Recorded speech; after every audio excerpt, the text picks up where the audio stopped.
Hello everyone, आज के इस वीडियो में हम बात करेंगे क्लास 11th की पॉलिटिकल साइंस। चैप्टर हमारा है 4th कार्यपालिका। सिलेबस देख लो आप एक बार। इस बार आपके सिलेबस में ये सारे चैप्टर आ रहे हैं। इसमें से आज हम 4th चैप्टर पढ़ने वाले हैं, यानी कि कार्यपालिका को हम पढ़ेंगे। मेरा नाम सत्येंद्र प्रताप है।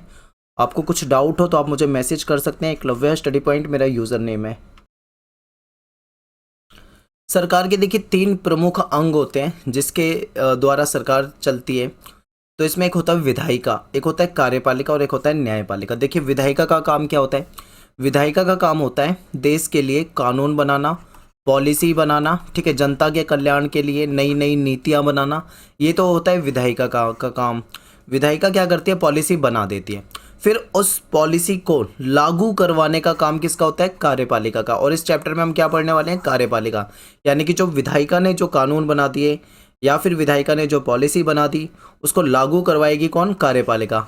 यदि विधायिका कार्यपालिका में कभी कोई विवाद हो जाए या कोई समस्या आ जाए तो उसका समाधान करना, उसको सुलझाव करवाने का काम न्यायपालिका का होता है, ठीक है। तो इस तरीके से ये जो सरकार के तीनों अंग हैं इनमें तालमेल बिठाया जाता है संविधान के द्वारा, और ये तीनों मिलकर प्रशासन में महत्वपूर्ण भूमिका निभाते हैं, ठीक है। तो ये आपको याद होना चाहिए। देखिए सरकार के 3 अंग प्रमुख कौन कौन से हैं? तो आप कहोगे विधायिका है, कार्यपालिका है और न्यायपालिका है। ये सरकार के प्रमुख अंग होते हैं।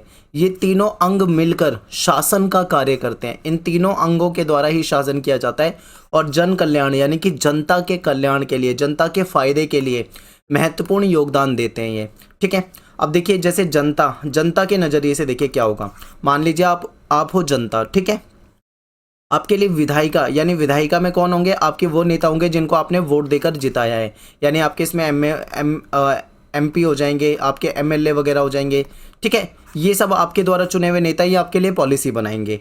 कार्यपालिका में सरकारी कर्मचारी हो जाएंगे, आपके नेता हो जाएंगे, ठीक है। कार्यपालिका भी 2 तरह की होती है, आगे आपको बताऊंगा। ये इसको लागू करवाने के लिए काम करेंगे। फिर क्या है? न्यायपालिका आपके लिए न्याय वगैरह का काम करेगी। तो आप जनता के नज़रिए से भी देखोगे तो भी आप देखोगे कि तीनों का ही रोल महत्वपूर्ण होता है, ठीक है। तो ये तीनों आपको याद होने चाहिए। और संविधान जो होता है उसके द्वारा इन तीनों अंगों में तालमेल और संतुलन बनाया जाता है, ठीक है। एक संतुलन बना रहेगा संविधान के द्वारा। नहीं तो कई बार क्या हो जाता है, विधायिका और न्यायपालिका के बीच में विवाद आपने देखा होगा। अगर आप पढ़ोगे, इमरजेंसी के टाइम पे भी विवाद हुआ था, उससे पहले भी 1-2 बार विवाद हो रखा है। तो विवाद हो जाता है कई बार सरकार और कोर्ट के बीच में, न्यायपालिका के बीच में, ठीक है। तो ऐसे में संविधान के जरिए ही उस विवाद को सुलझाया जाता है। नेक्स्ट आपका कार्यपालिका क्या है, कार्यपालिका से क्या अभिप्राय है, ऐसे आपसे क्वेश्चन पूछा जाता है। तो देखिए कार्यपालिका से अभिप्राय ऐसे लोगों के समूह से होता है, यानी ऐसे लोगों का एक ग्रुप है कार्यपालिका जो नियम, कायदे, कानून को लागू करवाने का कार्य करती है। ये मैं आपको पहले ही बता चुका हूँ कि विधायिका ने क्या करा? कानून बना दिया, नियम बना दिए, पॉलिसी बना दी। उसको लागू कौन करवाएगा? आपकी कार्यपालिका। कार्यपालिका क्या है? एक ऐसा समूह है लोगों का जो नियम, कायदे, कानून है उसको लागू करवाते हैं। विधायिका के द्वारा बनाए गए कानून को लागू करने का कार्य कार्यपालिका के द्वारा किया जाता है, जो कि हमें पहले से ही पता है कि विधायिका ने जो कानून बना दिया उसको लागू कौन करेगा? कार्यपालिका। कार्यपालिका के अंतर्गत क्या होता है? प्रधानमंत्री भी आते हैं इसमें, राष्ट्रपति भी आते हैं, हमारे मंत्री भी आते हैं, मंत्री परिषद वगैरह भी आती है, ठीक है। इसमें सरकारी कर्मचारी भी आते हैं, जैसे सिविल सेवा के सदस्य हो गया या फिर अन्य सरकारी कर्मचारी वगैरह, ये भी कहीं ना कहीं कार्यपालिका के अंतर्गत ही आ जाते हैं, ठीक है। आगे देखते हैं। अब यहाँ पे एक चीज आपको समझनी है, कार्यपालिका को 2 हिस्सों में बांटा गया है, ठीक है। 2 हिस्सों में बांटकर हम समझते हैं। कार्यपालिका 2 प्रकार की है। एक तो है स्थायी कार्यपालिका जो परमानेंट है, ठीक है, और एक है अस्थायी कार्यपालिका जो कि मतलब हर 5 साल में बदली होती है, जिसकी चेंजेस होते हैं जिसमें। तो देखिए कार्यपालिका 2 प्रकार की, स्थायी और अस्थायी। आपको समझ में आ गया? अस्थायी आपको पहले समझना है, क्यों? क्योंकि ये बदल दी जाती है, ठीक है। अस्थायी कार्यपालिका में क्या होता है? इसको हम राजनीतिक कार्यपालिका भी कहते हैं। देखिए पेपर में हो सकता है आपसे क्वेश्चन ये पूछ लें कि बताइए राजनीतिक कार्यपालिका क्या है, तो आप कंफ्यूज मत होना। राजनीतिक कार्यपालिका और अस्थायी कार्यपालिका दोनों सेम ही होता है, ठीक है, एक ही है। तो ये दोनों सेम है। और इसमें राजनीतिक कार्यपालिका में हमारे नेता वगैरह ये सब आ जाते हैं, ठीक है, जैसे हमारे राष्ट्रपति हो गए, प्रधानमंत्री हो गए, मंत्री परिषद, ये सब आ जाते हैं। इसको अस्थायी क्यों कहते हैं? क्योंकि देखिए राष्ट्रपति जो है 5 साल के लिए आपके बना दिए जाते हैं, प्रधानमंत्री वगैरह बना दिए जाते हैं, मंत्री परिषद जो होती है। लेकिन क्या ये फिक्स है क्या कि ये मतलब अपना कार्यकाल पूरा ही कर पाएंगे? ऐसा हो सकता है कि ना भी कर पाए, ठीक है, बीच में इनको हटा दिया जाए। या मान लीजिए कोई प्रधानमंत्री बन गया है, बहुमत है उसके पास, इसलिए वो प्रधानमंत्री बन गया, लेकिन कुछ समय बाद वो बहुमत खो देता है तो उसको अब इस्तीफा देना पड़ेगा। यानी कि हो सकता है कि वो 5 साल के लिए प्रधानमंत्री बना, पर 1 साल भी सरकार नहीं चला पाया, दोबारा चुनाव की स्थिति आ गई। तो ऐसे में क्या होता है, ये अस्थायी है, यानी ये टेम्परेरी है, इनका कोई फिक्स नहीं है कि ये चलते ही रहेंगे, इसीलिए इसको अस्थायी कार्यपालिका या राजनीतिक कार्यपालिका कहते हैं, ठीक है। लेकिन दूसरी तरफ अगर हम बात करें स्थायी कार्यपालिका की, तो ये स्थायी होते हैं, फिक्स होते हैं। इसमें आ जाती है हमारी नौकरशाही, यानी जो हमारी ब्यूरोक्रेसी होती है, और हमारे जो सिविल सर्वेंट होते हैं, यानी जो सिविल सेवक होते हैं, ये सब इसके अंतर्गत आ जाते हैं। अब ये देखिए, नौकरशाही में हमारे जो सरकारी कर्मचारी वगैरह होते हैं, ठीक है, जो अधिकारी ये हो गए या बड़ी पोस्ट पे हो गए, ठीक है, ये सब आपके नौकरशाही के अंतर्गत आ जाएंगे।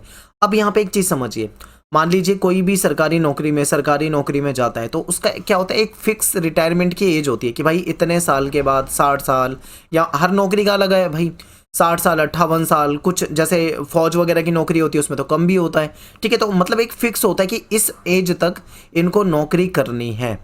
बीच में अगर कोई गलती करके सस्पेंड हो जाए तो वो एक अलग मैटर है, लेकिन फिर भी एक फिक्स तो होता है कि भाई इतनी रिटायरमेंट की इनकी एज है, इस एज में ये रिटायर हो जाएंगे, ठीक है। तो इसलिए इसको स्थायी कार्यपालिका कहते हैं, क्योंकि सरकार, आपको पता होगा कि जो काम जो चलता है, जो आप सोचते हो कि नेता पॉलिसी बना रहे हैं, आपको ऐसा लगता है कि नेता पॉलिसी बना रहे हैं, पर रियल में नेता नहीं बना रहे होते हैं।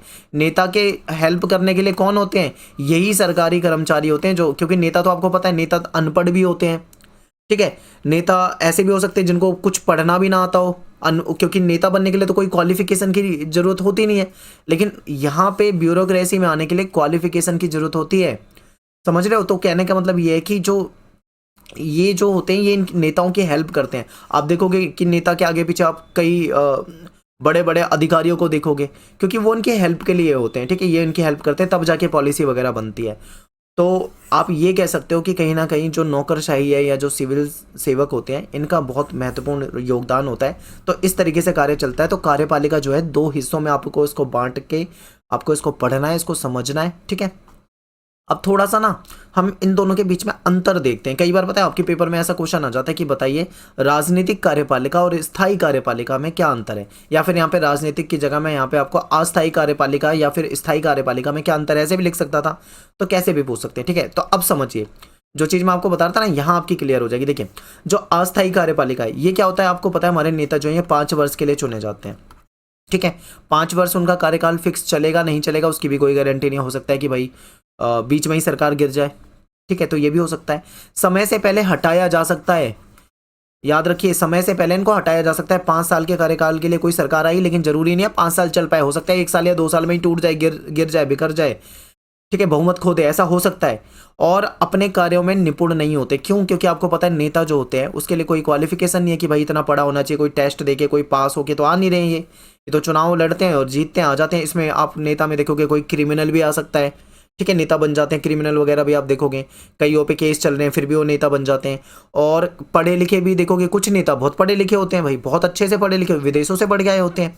कुछ नेता ऐसे होते हैं जो ना ज़्यादा नहीं पढ़े होते, कोई 5वीं पास, कोई 10वीं पास, कोई बिल्कुल भी नहीं पढ़ा हो, ऐसा भी हो सकता है।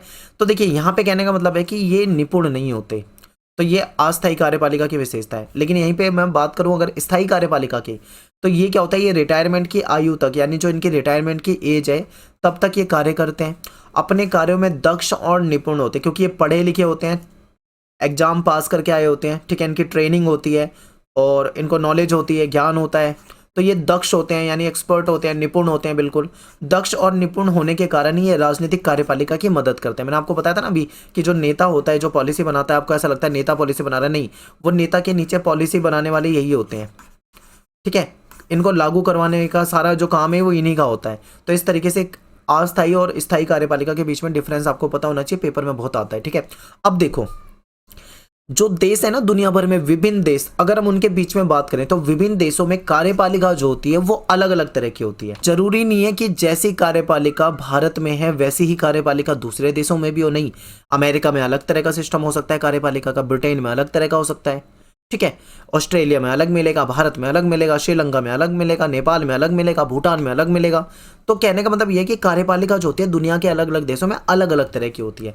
तो मैं आपको ये भी बताऊंगा कि कार्यपालिका कितने प्रकार की होती है और क्या क्या हो उसके अंदर होता है। अभी फिलहाल ये समझिए कि विभिन्न देशों में जो कार्यपालिका है वो किस तरीके से काम करती है, क्या वहाँ पे डिफरेंस होता है। तो देखिए, सभी देशों में एक जैसी कार्यपालिका नहीं होती। एग्जाम्पल आपके सामने दे रखा है, जैसे अमेरिका के जो राष्ट्रपति है वो कार्यपालिका का प्रमुख है, ठीक है। तो अमेरिका के राष्ट्रपति के जो काम है, जो उसकी शक्तियां हैं, वो भारत के राष्ट्रपति के काम और कार्य और उसकी शक्तियों से बिल्कुल अलग होंगे।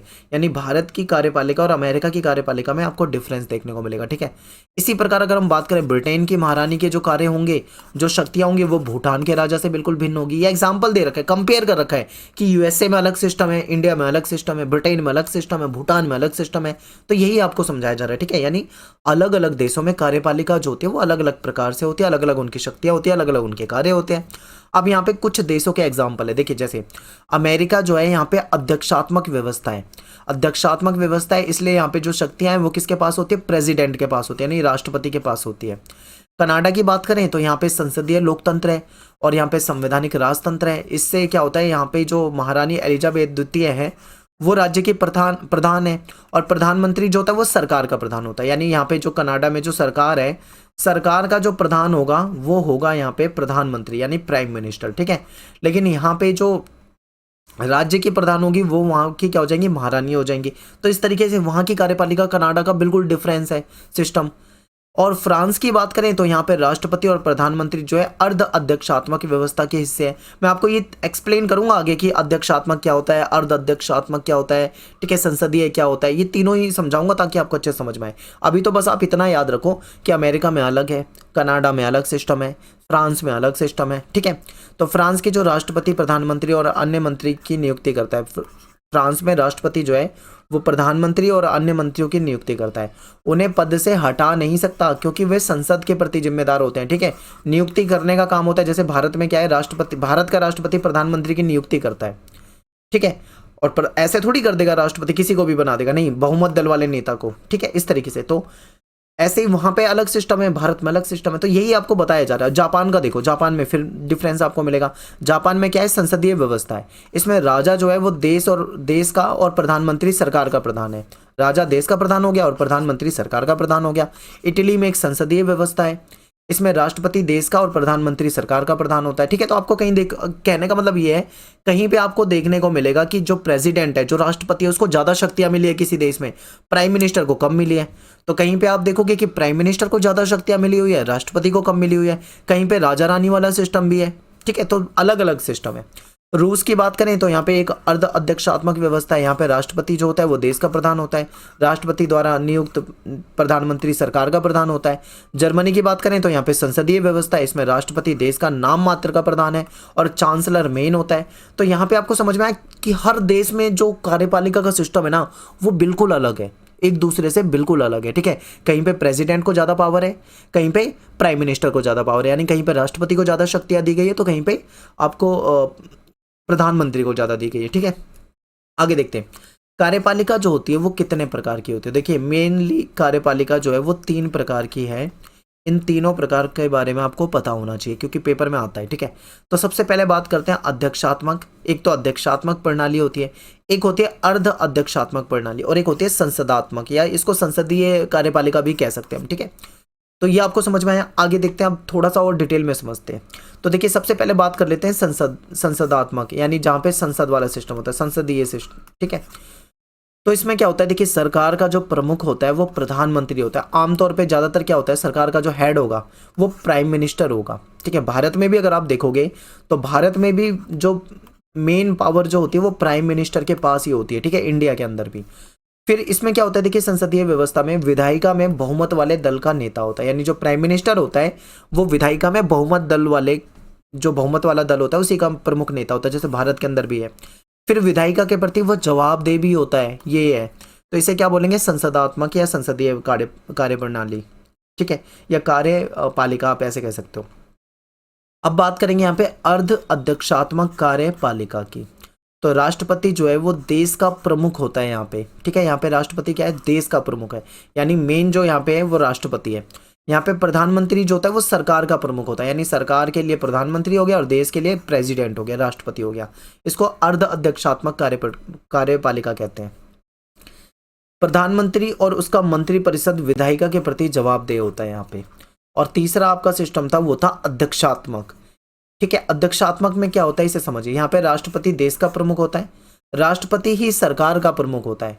इसमें क्या था, अर्ध अध्यक्षात्मक में राष्ट्रपति देश का प्रमुख था, लेकिन सरकार का प्रमुख जो था प्रधानमंत्री था। बट यहाँ पे क्या है, राष्ट्रपति ही देश का भी मेन हो गया, राष्ट्रपति ही सरकार का भी मेन हो गया, यानी यहाँ पे राष्ट्रपति को ज्यादा शक्ति है। ठीक है। राष्ट्रपति का चुनाव आमतौर पर प्रत्यक्ष मतदान से होता है, डायरेक्ट मतदान होता है, और वह विधायिका के प्रति जवाबदेह नहीं होता। ये याद रखिए, विधायिका के प्रति जवाबदेह नहीं होता।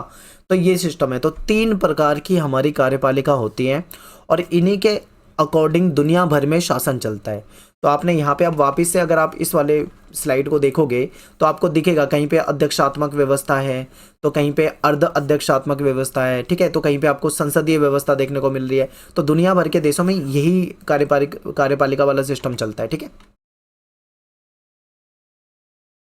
आगे चलते हैं। देखिए, भारत में संसदीय कार्यपालिका, तो भारत जो है, भारत का संविधान जब लिखा जा रहा था, समझिए अब इस चीज को ध्यान से देखिए, जब भारत का संविधान बनाया जा रहा था तब भारत को 1919 वाला जो अंग्रेजों का कानून था और 1935 वाला जो अंग्रेजों का कानून था, उसके अंतर्गत संसदीय व्यवस्था के संचालन का कुछ अनुभव हो चुका था। क्योंकि अंग्रेज जो ब्रिटेन जो हमारे ऊपर शासन कर रहा था, जिसने 200 वर्षों तक शासन किया, उसने भारत में संसदीय व्यवस्था को लागू कर रखा था, और 1919 का एक्ट और 1935 के एक्ट भी लागू कर रखे थे। तो कहीं ना कहीं भारत को ना अंग्रेजों से संसद का कुछ अनुभव हो चुका था, संसद के बारे में जानकारी हो चुकी थी। तो इस अनुभव से हमने ये सीखा कि संसदीय व्यवस्था के अंतर्गत कार्यपालिका को जनप्रतिनिधियों के द्वारा एक बेहतर तरीके से नियंत्रित किया जा सकता है। ठीक है। यानी कि ये महसूस हुआ कि हमारे देश में हमको संसदीय व्यवस्था लागू करनी चाहिए। अगर संसदीय व्यवस्था रहेगी तो हमारे जो नेता हैं उसको सही तरीके से उनको नियंत्रित किया जा सकेगा। ठीक है। और भारतीय संविधान के निर्माता जो है वो एक ऐसी सरकार चाहते थे जो भारत की जनता की अपेक्षाओं के प्रति संवेदनशील हो और उत्तरदायी हो, यानी जिम्मेदार हो। यानी हमारे जो संविधान निर्माता थे उन्होंने उस समय ही दिमाग लगा लिया था बिल्कुल कि भारत में कैसी सरकार हमें चाहिए।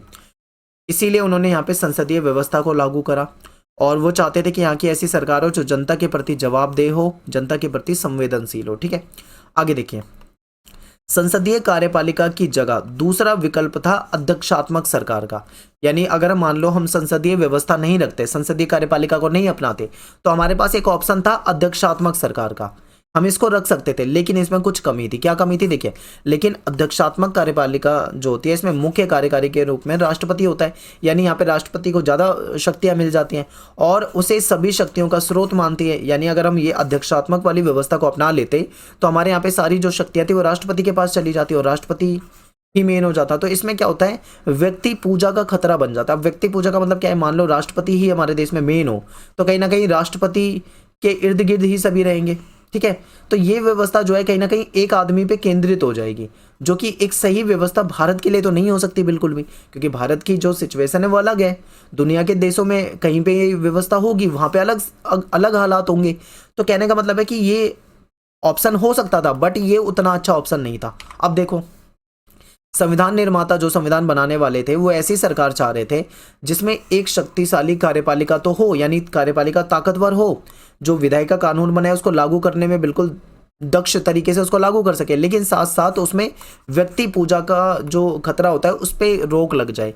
ठीक है। तो इसीलिए संसदीय व्यवस्था किया गया। संसदीय व्यवस्था में ऐसी बहुत सारी प्रक्रिया है जो ये सुनिश्चित करती है कि कार्यपालिका विधायिका और जनता के प्रतिनिधियों के प्रति उत्तरदायी होगी और उसको नियंत्रित भी किया जा सकेगा। तो संसदीय व्यवस्था क्या होती है, इसमें कार्यपालिका विधायिका दोनों ही नियंत्रित रहती है संविधान के तहत, और वो जनता के प्रति जवाबदेह भी होती है। तो इसलिए ये व्यवस्था ज़्यादा अच्छी लगी। इसलिए संविधान में राष्ट्रीय और प्रांतीय, यानी राष्ट्र लेवल पे और प्रांत लेवल पे दोनों स्तर पे संसदीय कार्यपालिका वाली व्यवस्था को स्वीकार करा गया है भारत में।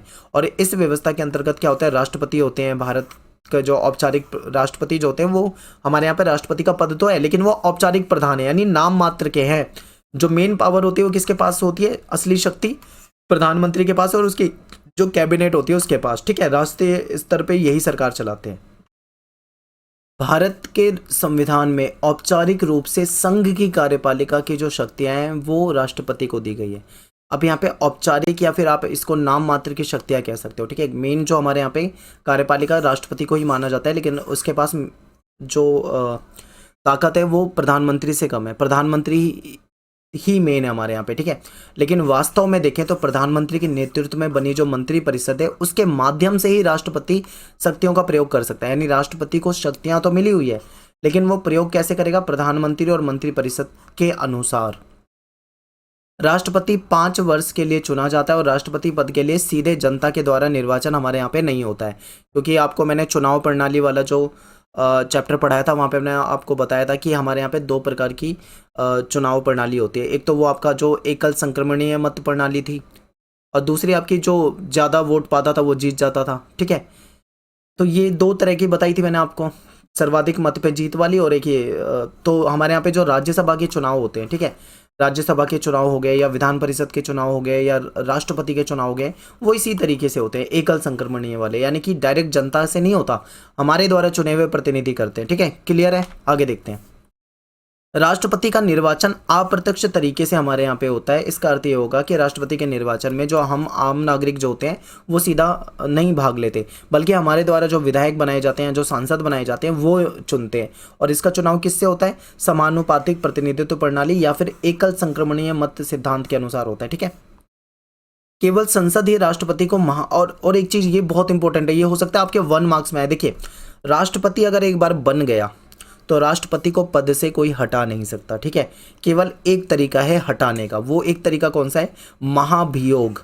यानी कि संसद अगर राष्ट्रपति पे महाभियोग लगाए तो ही उसको पद से हटाया जा सकता है। और महाभियोग की भी एक प्रोसेस है, एक प्रक्रिया है, इसको भी लगाना आसान नहीं है। महाभियोग मतलब कोई आरोप लगा, जब राष्ट्रपति पे लगे ऐसा कोई आरोप कि राष्ट्रपति जो है वो संविधान का मान लो उल्लंघन कर रहा है या कोई गलत कार्य कर रहा है जो संविधान के खिलाफ है, तो ऐसे में उसको हटाया जा सकता है महाभियोग लगा के। लेकिन महाभियोग की प्रक्रिया जो है काफ़ी मुश्किल है, ठीक है। तो ये एक तरीका था जो ये पेपर में आ जाता है, इसीलिए मैं आपको बता रहा हूँ, इसे याद करके जाना है। आगे देखिए, अब बात करेंगे राष्ट्रपति की शक्ति और इसकी स्थिति। तो ये पेपर में बहुत पूछा जाता है आपसे, राष्ट्रपति की शक्तियां बताओ या फिर प्रधानमंत्री की शक्तियां बताओ। तो देखिए, राष्ट्रपति जो है भारत में सरकार का औपचारिक प्रधान है, यानी नाम मात्र का, और उसे औपचारिक रूप से बहुत सी कार्यकारी, विधायी, कानूनी और आपातकालीन शक्तियां भी मिली हुई हैं। संसदीय व्यवस्था में राष्ट्रपति जो है वास्तव में इन शक्तियों का प्रयोग जो है वो मंत्री परिषद की सलाह पे करता है। तो इसका मतलब क्या हो गया? इसका मतलब यह है कि राष्ट्रपति डायरेक्ट अपनी शक्तियां जो मिली है उसका प्रयोग नहीं कर सकता, उसको कहीं ना कहीं मंत्री परिषद की सलाह लेनी पड़ेगी, तब वो अपनी शक्तियों का प्रयोग करेगा। प्रधानमंत्री और मंत्री परिषद को लोकसभा में बहुमत प्राप्त होता है, वे ही वास्तविक कार्यकारी होते हैं। और अधिकतर मामलों में क्या होता है कि राष्ट्रपति को मंत्री परिषद की सलाह माननी पड़ती है। ज़्यादातर मामलों में क्या होता है, यही होता है कि जो राष्ट्रपति होते हैं उसको मंत्री परिषद की सलाह को मानना ही पड़ता है, ठीक है। आगे बात करते हैं राष्ट्रपति के विशेष अधिकार पे। राष्ट्रपति को सभी महत्वपूर्ण मुद्दों और मंत्रिपरिषद की कार्यवाही के बारे में सूचना प्राप्त करने का अधिकार है। तो सबसे पहला विशेष अधिकार क्या है कि जो भी महत्वपूर्ण मुद्दे चल रहे हैं देश के अंदर या मंत्रिपरिषद की जो कार्यवाही हो रही है, उसके क्या कार्यवाही चल रही है उसमें उसकी सूचना प्राप्त करने का अधिकार है। तो पहला पॉइंट तो आपको ये याद रखना है। फिर प्रधानमंत्री का कर्तव्य होता है कि राष्ट्रपति जो भी सूचना मांग रहा है उसको वो सूचना प्रोवाइड करवा दे, ठीक है। राष्ट्रपति प्रधानमंत्री को पत्र लिखता है और देश की समस्याओं पर विचार व्यक्त करता है। एक ये भी इंपॉर्टेंट है, देखिए, राष्ट्रपति जो होता है वो मंत्री परिषद की सलाह को वापस लौटा सकता है और उसे अपने निर्णय पर पुनर्विचार करने के लिए कह सकता है। यहाँ पे एक लाइन मिसिंग हो गई, मैं आपको समझा देता हूँ। देखिए, मान लीजिए कोई कानून बनता है, आपको पता है ना कानून बनने का प्रोसेस। विधायिका में, राज्यसभा और लोकसभा में उस पर चर्चा होती है। राज्यसभा और लोकसभा से जब वो बिल पास हो जाता है, ठीक है, वो विधेयक पास हो जाता है तो राष्ट्रपति के पास जाता है। अब मान लीजिए कोई बिल है वो राष्ट्रपति के पास आ गया है, वहां से पास हो गए, तो राष्ट्रपति उसको देखेगा। राष्ट्रपति को अगर लगता है कि भाई उसके अंदर कुछ कमी है, अब समझिए, राष्ट्रपति को अगर ऐसा लगता है कि मंत्रिपरिषद की सलाह कुछ है या फिर कोई कमी है उसके अंदर, तो उसको पुनर्विचार के लिए दोबारा से लौटा सकता है उस बिल को, या उनकी कोई सलाह है उसको लौटा सकता है, ठीक है, कि दोबारा से विचार करो। लेकिन ऐसा करने में राष्ट्रपति अपने विवेक का प्रयोग करता है, अपने दिमाग का, अपने जो भी उसे सही लगे। जब राष्ट्रपति को ऐसा लगता है कि सलाह में कुछ गलती है या कानूनी रूप से कुछ कमी है तो और फैसला जो है वो देश के हित में नहीं है, तब वो मंत्री परिषद को बोलता है कि भाई दोबारा से इस मुद्दे पे आप विचार करिए। लेकिन मंत्री परिषद मान लो उसी चीज को, कोई भी बिल है या कुछ भी है, पुनर्विचार के बाद भी सेम उसी को वैसा का वैसा लौटा दे, दोबारा भेज दे कि नहीं भाई हमने तो विचार कर लिया, हमें तो उसमें कोई कमी नहीं लग रही है, फिर राष्ट्रपति मजबूर हो जाता है, वो बाध्य हो जाता है, उसको साइन करने ही पड़ेंगे, परमिशन देनी ही पड़ेगी, ठीक है। यहाँ पे एक और चीज है जो पेपर में आ जाता है, वीटो पावर। तो राष्ट्रपति के पास एक वीटो शक्ति है जिसको निषेधाधिकार भी कहते हैं।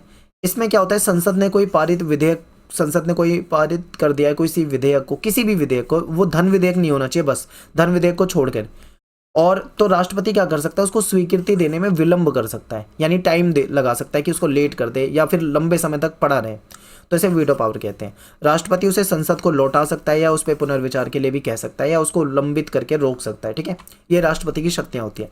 राष्ट्रपति जो होता है वो प्रधानमंत्री की नियुक्ति करता है। कैसे नियुक्ति करता है, क्या राष्ट्रपति किसी को भी प्रधानमंत्री बना सकता है? नहीं। तो उसकी कुछ शर्तें होती है, एक तो बहुमत दल वाले का नेता होना चाहिए, ठीक है। दूसरा क्या है, और वो सांसद होना चाहिए, ठीक है, सांसद होना चाहिए। मान लो कई बार ऐसा भी हो जाता है कि कोई उस समय पे संसद का सदस्य नहीं है और फिर वो प्राइम मिनिस्टर बना दिया जाता है, तो उसको 6 महीने के अंदर अंदर क्या होता है, वापस से सदस्यता लेनी पड़ती है, चुनाव वगैरह लड़के जीतना वीतना ये पड़ता है, ठीक है। तो आई होप आपको ये समझ में आया होगा। आगे देखते हैं। सामान्यतः क्या होता है, लोकसभा के बहुमत दल के नेता को ही प्रधानमंत्री के रूप में नियुक्त किया जाता है। ये बिल्कुल सही है, क्योंकि लोकसभा में जिसे बहुमत होगा उसी को ही तो प्राइम मिनिस्टर के लिए नियुक्त किया जाएगा। लेकिन कभी कभी ऐसा हो जाता है कि चुनाव के बाद किसी भी नेता को लोकसभा में बहुमत नहीं मिला, मान लीजिए चुनाव लड़ा लेकिन बहुमत ही नहीं मिला किसी को भी, तो ऐसे में क्या होता है, फिर कई सारी पार्टियां मिलकर गठबंधन बना लेती हैं, तो गठबंधन का प्रयास होता है। और कई बार ऐसा हो जाता है, देखो इमरजेंसी के बाद वाली बात बताऊं, 1977 में इमरजेंसी जब खत्म हो जाती है तो चुनाव हुए थे, तो ऐसी कंडीशन हुई थी, जनता पार्टी जो थी उसको बहुमत मिल ही गया था, लेकिन वहां पे 3 लोग आ गए थे जो कह रहे थे मैं प्राइम मिनिस्टर बनूंगा, मैं प्राइम मिनिस्टर बनूंगा, और विवाद हो गया था। मोरारजी देसाई, बाबू जगजीवन राम, चौधरी चरण सिंह, ये 3 नेता थे जो कह रहे थे मैं प्राइम मिनिस्टर बनना चाह रहा हूँ। अब मान लो कभी ऐसा हो जाए, राष्ट्रपति के सामने ये सिचुएशन आ जाए कि भाई 3 व्यक्ति आ जाए, तब उसको दिक्कत हो जाएगी किसको बनाए प्राइम मिनिस्टर। तो ऐसे में राष्ट्रपति क्या करेगा, राष्ट्रपति अपने विवेक के आधार पे, राष्ट्रपति को लगता है कि भाई ये व्यक्ति है, ये प्राइम मिनिस्टर के लिए सही है और ये देश को चला सकता है, तब राष्ट्रपति उसको नियुक्त कर सकता है, ठीक है। और राष्ट्रपति को ये निर्णय करना होता है कि किसे प्रधानमंत्री नियुक्त करें, और वो परिस्थिति के अनुसार देख सकता है, और अपना जो विशेष अधिकार मिला हुआ है उसको प्रधानमंत्री नियुक्त करने का, तब वो कर सकता है, ठीक है। गठबंधन वाले मामले में ज़्यादा दिक्कत होती है, वरना नॉर्मल जो होता है लोकसभा में बहुमत के साथ अगर कोई पार्टी आ रही है तब तो कोई दिक्कत नहीं होती है। इसके बाद है राष्ट्रपति की आवश्यकता क्यों है, क्योंकि आपने देखा कि राष्ट्रपति के पास नाम मात्र की शक्तियां हैं, जो भी कर रहा है वो प्राइम मिनिस्टर और मंत्री परिषद की सलाह पे कर रहा है। जब उसको सब कुछ, अब उसको शक्तियां मिली हुई है और वो शक्तियां मंत्री परिषद की सलाह पे ही यूज करनी है उसको, तो फिर राष्ट्रपति बनाया ही क्यों है, ठीक है। ये क्वेश्चन आपके दिमाग में आ सकता है कि जब सब उसको पावर मिली है लेकिन वो उसका यूज अपने अकॉर्डिंग नहीं कर सकता, मंत्री परिषद के अनुसार करना है, प्राइम मिनिस्टर के अनुसार करना है, तो क्यों राष्ट्रपति बना दिया भाई, ये पद क्यों बनाया हुआ है, तो ये आपके दिमाग में क्वेश्चन आएगा। तो इसे समझिए, बहुत अच्छा क्वेश्चन है, हो सकता है पेपर में आ जाए। देखिए, मान लो यदि सत्ता दल का समर्थन ना रहे, ऐसे में मंत्री परिषद को कभी भी हटाया जा सकता है। मान लो कोई सरकार आ गई गठबंधन वाली, ठीक है, 5 साल के लिए कार्यकाल होता है, लेकिन 1 साल में उनके बीच में विवाद हो गया और सरकार टूट गई, मंत्री परिषद खत्म हो गई, प्राइम मिनिस्टर ने इस्तीफा दे दिया, सबको सारे पद खाली हो गए। अब ऐसे में सब कुछ खत्म हो गया, तो ऐसे में राष्ट्रपति तो रहेगा ना, फिर वो एट ए टाइम कुछ ना कुछ तो करेगा। तो ऐसे समय में एक ऐसे राष्ट्र प्रमुख की आवश्यकता पड़ती है जिसका कार्यकाल स्थायी हो, जो सांकेतिक रूप से पूरे देश का प्रतिनिधित्व करे। तो उस समय में जब तक दोबारा चुनाव नहीं हो जाते या जब तक दोबारा दूसरा गठबंधन नहीं बन जाता या जो भी है, तो उस समय में राष्ट्रपति रहेगा जो देश का प्रतिनिधित्व करेगा, ठीक है। और मान लो राष्ट्रपति भी नहीं है, कभी राष्ट्रपति अनुपस्थित है या कुछ दिक्कत है, तो ऐसे में उपराष्ट्रपति जो है वो राष्ट्रपति की जिम्मेदारी निभाता है, ठीक है। तो ये भी आपको याद रखना है। भारत का उपराष्ट्रपति 5 वर्ष के लिए चुना जाता है, जिस तरह राष्ट्रपति को चुना जाता है, ठीक है, वैसे ही। और वह राज्यसभा का पदेन सभापति होता है, और राष्ट्रपति की मृत्यु हो जाए मान लो, या राष्ट्रपति त्याग पत्र दे दे या महाभियोग द्वारा उसको हटा दिया जाए, ऐसे में राष्ट्रपति का पद खाली हो जाएगा। तो ऐसे में कौन निभाएगा, तो एक तरह से वो जो उपराष्ट्रपति होता है तब तक के लिए वो कार्यवाहक राष्ट्रपति का काम करेगा, यानी उसकी जगह पे काम करेगा। तो इसलिए हम कह सकते हैं कि राष्ट्रपति की जरूरत होती है, क्योंकि क्या पता लोकसभा का जो सदन है उसमें कुछ दिक्कत हो जाए, ठीक है। हो सकता है लोकसभा में जिसको बहुमत है, जिसकी सरकार चल रही है, सरकार गिर जाए या समर्थन खत्म हो जाए, बहुमत खत्म हो जाए, तो ऐसे में फिर राष्ट्रपति की भूमिका महत्वपूर्ण हो जाती है। नेक्स्ट है आपका प्रधानमंत्री और मंत्रिपरिषद। तो देखिए, प्रधानमंत्री के पास वास्तविक शक्तियां होती हैं, क्योंकि असली पावर जो है वो प्रधानमंत्री के पास है। वे लोकसभा में बहुमत वाला जो दल होता है उसका नेता होता है। प्रधानमंत्री जो होता है वो मंत्री परिषद का प्रधान होता है, यानी उसके पास एक पूरा मंत्री परिषद होता है, उसने पूरा प्रधानमंत्री को अधिकार होता है। जैसे मान लो किसी को खेल मंत्रालय देना है, किसी को कपड़ा मंत्रालय देना है, किसी को पेट्रोलियम देना है, ठीक है, किसी को मान लीजिए गृह मंत्रालय देना है, किसी को रक्षा विभाग देना है, किसी को, जिसको जौन सा भी देना हो वो प्रधानमंत्री तय करेगा। तो प्रधानमंत्री जो होता है, मान लो अगर प्रधानमंत्री बहुमत खो देता है तो वो पद भी खो देगा, और प्रधानमंत्री ही तय करेगा कि उसकी मंत्रिपरिषद में कौन लोग मंत्री होंगे और किसको कौन सा मंत्रालय देना है। ये सारी पावर प्रधानमंत्री के पास होती है। अब बात करेंगे प्रधानमंत्री पद जो है उसके लिए क्या योग्यता होनी चाहिए। देखिए, प्रधानमंत्री के लिए कम से कम 25 वर्ष की आयु हो। अगर 25 वर्ष की, देखो मिनिमम वाली एज है यहाँ पे, मिनिमम 25 साल से कम तो नहीं होना चाहिए क्योंकि 25 साल से कम के लिए तो वो सांसद भी नहीं बन पाएगा। तो 25 साल से मिनिमम एज है, लेकिन मैक्सिमम कोई नहीं। अगर वो 50 साल का भी होगा तो भी बन सकता है, 60 का होगा तो भी बन सकता है, 70, 80, 90, 100 कितने भी साल का हो, मैक्सिमम की कोई लिमिट नहीं है, पर 25 से कम का नहीं होना चाहिए, ठीक है। एक तो ये शर्त हो गई। दूसरा क्या है कि बहुमत का समर्थन, यानी कि लोकसभा जो होता है उसी का बहुमत वाले दल का होता है, तो उसके पास बहुमत होना चाहिए और समर्थन होना चाहिए। भारत का नागरिक हो, और प्रधानमंत्री बनने के समय वो संसद का सदस्य ना हो। मान लो अगर वो संसद का सदस्य उस समय नहीं है जिस समय प्राइम मिनिस्टर बना दिया है, तो 6 महीने के अंदर अंदर उसको सदस्य के रूप में निर्वाचित होना जरूरी हो जाता है, ठीक है। अब बात करेंगे प्रधानमंत्री की शक्तियां।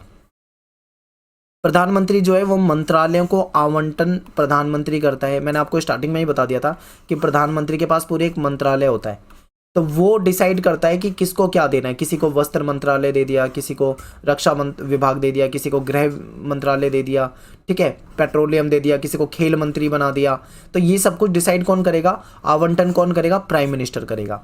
प्रधानमंत्री की शक्तियों में आता है ये, प्रधानमंत्री के पास ये पावर है। प्रधानमंत्री मंत्री परिषद पर नियंत्रण करता है। अगर मान लो प्रधानमंत्री को लगता है कि भाई फलाना मंत्री उसका सही काम नहीं कर रहा, तो उसको हटा सकता है, उसके बदले किसी और को रख सकता है, ठीक है। और इनके बीच में तालमेल, विभागों के बीच में तालमेल बिठाने का काम भी करता है। मीडिया तक उसकी पहुंच होती है। मंत्री परिषद को आपदस्थ कर सकता है, यानी किसी को हटा भी सकता है, किसी को दूसरे को ला सकता है। राष्ट्रपति तथा संसद के बीच में सेतु का काम करता है, क्योंकि आपको पता है एक तरफ राष्ट्रपति हो गया, एक तरफ संसद हो गई, बीच में कहीं ना कहीं प्राइम मिनिस्टर सेतु का काम करेगा। और विदेश यात्राएं करता है प्राइम मिनिस्टर, विभिन्न देशों से संधियां वगैरह करता है, ये सब उसकी शक्तियां हो जाती हैं। नेक्स्ट आपका राज्यों में कार्यपालिका। अभी तो हम केंद्र की बात कर रहे थे, केंद्र सरकार की, ऐसे ही राज्य में भी कार्यपालिका होती है। तो देखिए, जिस तरीके से हमारा केंद्र में राष्ट्रपति होता है ना, राष्ट्रपति, ऐसे ही हमारा ये केंद्रीय कार्यपालिका हो गई। ऐसे ही राज्यों की कार्यपालिका को हम राज्यपाल कहते हैं। हर राज्य में राज्यपाल वगैरह भी होते हैं, ठीक है। तो राज्यों में एक राज्यपाल होता है, जिसे राष्ट्रपति केंद्र की सलाह पर नियुक्त करता है। राष्ट्रपति केंद्र की सलाह पर नियुक्त करेगा। इससे राज्यपाल का भी वही काम होता है जो केंद्र में राष्ट्रपति का होता है। जैसे कि हर स्टेट में एक सीएम होता है, ठीक है, तो सीएम, ठीक है, राज्यपाल कुछ करेगा तो वो सीएम से सलाह वगैरह इस तरीके से काम करते हैं। तो राज्यों में मुख्यमंत्री होते हैं जो विधानसभा में बहुमत दल का नेता होता है। तो ये कुछ राज्यों के बारे में है, ये आपको पता होना चाहिए।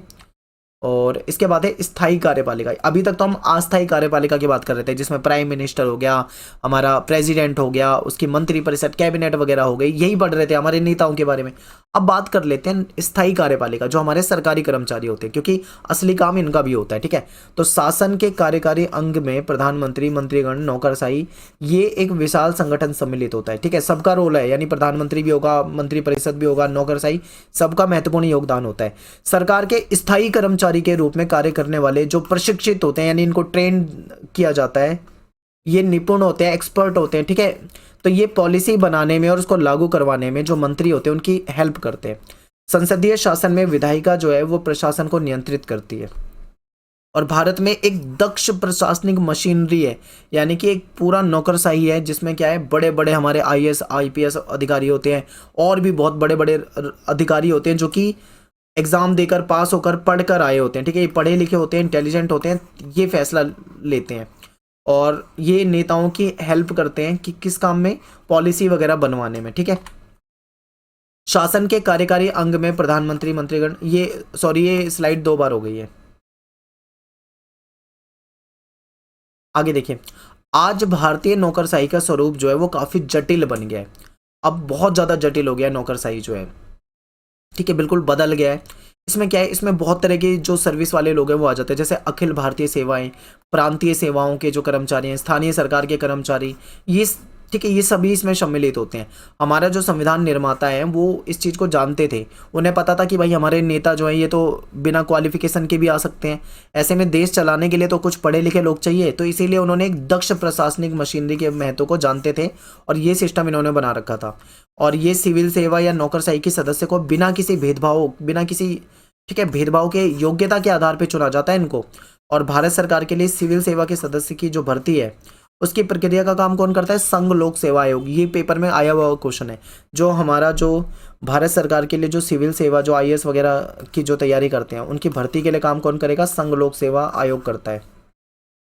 और ऐसे ही लोक सेवा आयोग राज्यों में भी बनाए हुए हैं, ठीक है। स्टेट, जैसे आप स्टेट पीसीएस वगैरह देखते हैं वो स्टेट के होते हैं। तो लोक सेवा आयोग के सदस्यों को एक निश्चित कार्यकाल के लिए नियुक्त किया जाता है, जो मैंने आपको पहले बता दिया था, ये स्थायी कार्यपालिका है। इनकी नौकरी लगने के बाद एक निश्चित पता होता है कि भाई इतने वर्ष तक ये अपनी नौकरी करेंगे, यानी एक अंतिम डेट होती है नौकरी की। लेकिन जो वो अस्थायी कार्यपालिका, उसकी अंतिम डेट नहीं होती, उसकी 5 साल का तो है, लेकिन हो सकता है वो 5 साल से पहले भी सरकार गिर जाए। तो यहाँ पे ये स्थायी है। अब इसके बाद बात करेंगे, इनको सर्वोच्च न्यायालय के जो न्यायाधीश होते हैं उसकी जांच के आधार पे निलंबित या अपदस्थ किया जा सकता है। मान लो अगर लगता है कि कोई सरकारी कर्मचारी, सिविल सर्वेंट जो है कोई गलत कार्य कर रहा है, संविधान का उल्लंघन कर रहा है, तो ऐसे में इनको जो सर्वोच्च न्यायालय के जो न्यायाधीश है वो इसकी जाँच करेंगे और उनको लगता है कि दोषी है वह व्यक्ति, उसमें कमियाँ हैं, उसने गलत करा है, तो उसको फिर सरकारी पद से हटा देंगे। भारतीय प्रशासनिक सेवा जो आईएएस हो गए या फिर जो आईपीएस हो गए, ठीक है, इसके उम्मीदवारों का चयन जो है वो संघ लोक सेवा आयोग करता है, ये मैं आपको बता चुका हूँ। तो इसको हम इस तरीके से वर्गीकरण होता है सिविल सेवाओं का। तो अखिल भारतीय सेवाएं हो जाएगी, भारतीय प्रशासनिक सेवा हो जाएगी, भारतीय पुलिस सेवा हो जाएगी, केंद्रीय सेवा में भारतीय विदेश सेवा, भारतीय राजस्व सेवा हो जाएगी, प्रांतीय सेवा में सिविल सेवा हो जाएगी, प्रांतीय जो सिविल सेवा होते हैं, जो स्टेट पीसीएस वगैरह होते हैं, ठीक है, डीएम वगैरह होते हैं, वो आ जाएंगे। तो यहाँ पे जो है अपना चैप्टर खत्म हो जाता है। आई होप आपको समझ में आया होगा। अगर आपको मुश्किल लग रहा है, कुछ भी समझने में दिक्कत हो रही है, तो आपको वीडियो को 2 बार 3 बार देखना है, एनसीईआरटी को पढ़ लेना, आपको अच्छे से समझ में आ जाएगा। वरना मैं ये तो चैप्टर करा रहा हूँ, इसके इंपॉर्टेंट क्वेश्चन ऑलरेडी कराए हुए हैं। आप इंपॉर्टेंट क्वेश्चन की वीडियो देखोगे ना, तो उसमें मैंने वही क्वेश्चन कराए हैं जो पेपर में आते हैं। आप सीधा सीधा उन क्वेश्चन से भी तैयारी कर सकते हो। मिलते हैं नेक्स्ट वीडियो में। Thanks for watching.